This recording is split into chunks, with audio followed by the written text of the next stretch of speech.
Russia accused of war crimes as a rocket and missile attack hits Ukraine's second city, killing civilians. President Zelensky calls the bombardment of Kyiv state terrorism as we witness firsthand the destruction fast unfolding in front of its residents. We are crying every day, every night. We are crying every day. You should stop it. Immediately stop it. The strike here this morning in Freedom Square represents a bleak new chapter in this war. Russia appears to be targeting the very symbols of the Ukrainian state. Also tonight, Russian troops continue their advance towards the capital, Kyiv. This as the Kremlin warned the city's people to leave their homes. Moments later, a huge explosion at its TV tower. Fighting for our freedoms, the EU's standing ovation in reaction to President Zelensky's impassioned speech. And these are Ukrainian children who are there taking the hit. As the PM comes face to face with the anger, hurt and fear of the Ukrainian people. Good evening. Ukraine's president accused Russia of war crimes today as airstrikes reportedly hit schools, hospitals and residential buildings. Invading Russian forces appear to have stepped up their assault on key Ukrainian cities and densely populated urban areas. Missile attacks included strikes on government buildings, a concert hall and opera house in the centre of Kyiv, Ukraine's second city. Our correspondent Dan Rivers was the first broadcast journalist to reach Kyiv Central Square following the attack and from there sent this special report. This is Kharkiv's Freedom Square, but this morning freedom was under attack once again. Missiles slamming into the main local government building. President Zelensky has called this open, undisguised terror. A week ago, the view from this window was onto a European square bustling with life. Now, it is a glimpse into the grim future which seems to await this country. The search for survivors and recovery of the dead took place amid the constant threat of secondary attacks. So far, at least 10 people are confirmed to have died, and many more have been injured. There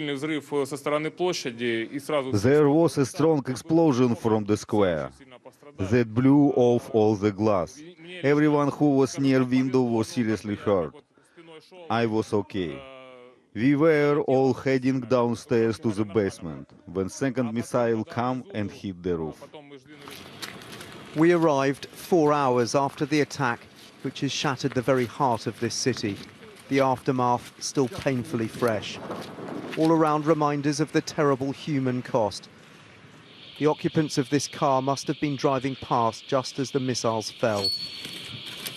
Survival or death here was a matter of chance. But remarkably, young Ukrainians were already out, risking their lives to clear up. I'm sad. I don't know how we will rebuild it after the war. The strike here this morning in Freedom Square represents a bleak new chapter in this war. Russia appears to be targeting the very symbols of the Ukrainian state, hoping to bring its people to their knees. But what we found here today is defiance. The rage at those responsible for all this is visceral. It's awful. It's awful. It's awful war. We are crying every day, every night. We are crying every day. You should stop it. Immediately stop it. But the Russians weren't finished yet. In the afternoon, another attack, hitting a building near a hospital. From another angle, you can see the extent of the damage to apartments in the street.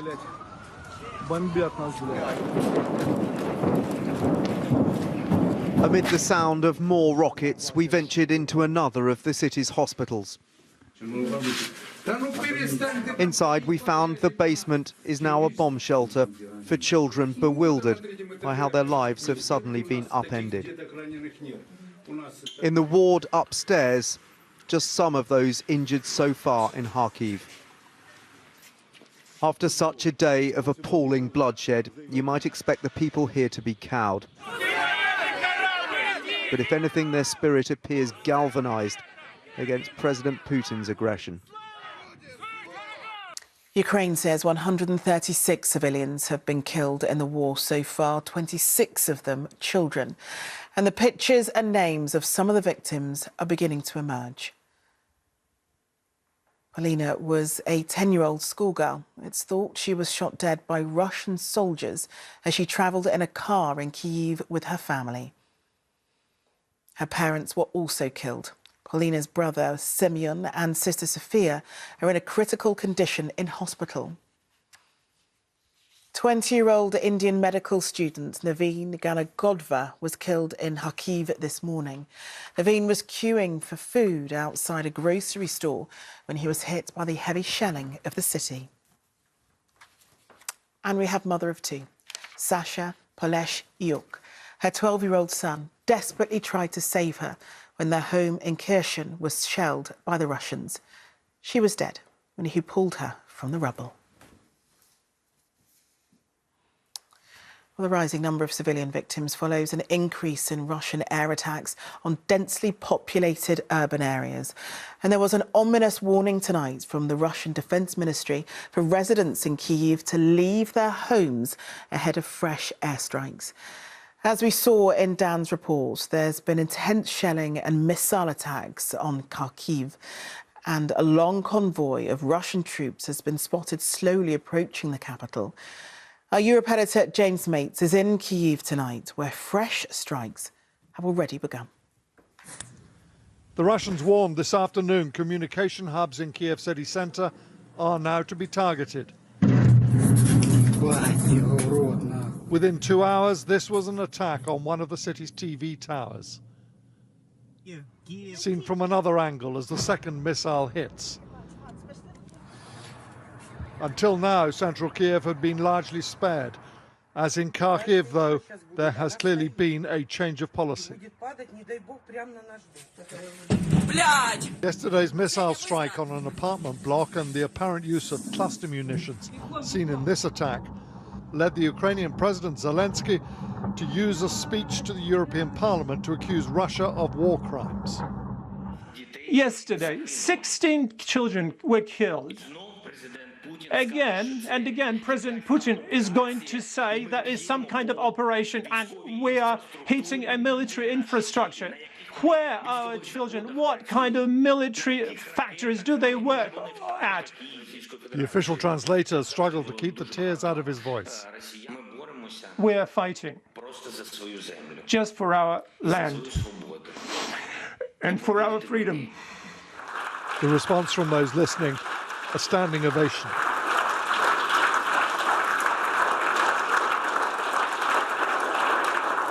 The contrast for Russia's Foreign Minister Sergei Lavrov could hardly have been clearer.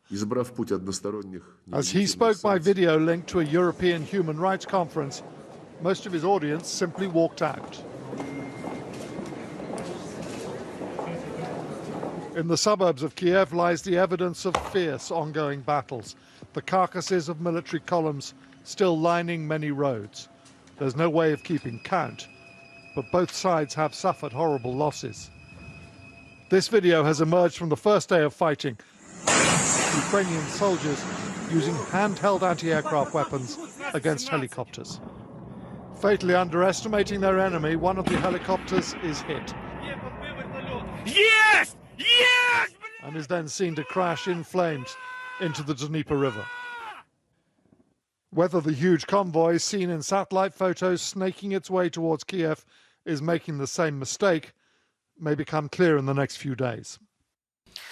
And this is Kyiv tonight. Let's take a look, where many residents have been seeking self-shelter underground during the overnight airstrikes. That's why the streets look so quiet, because tonight it is a city bracing for more attacks.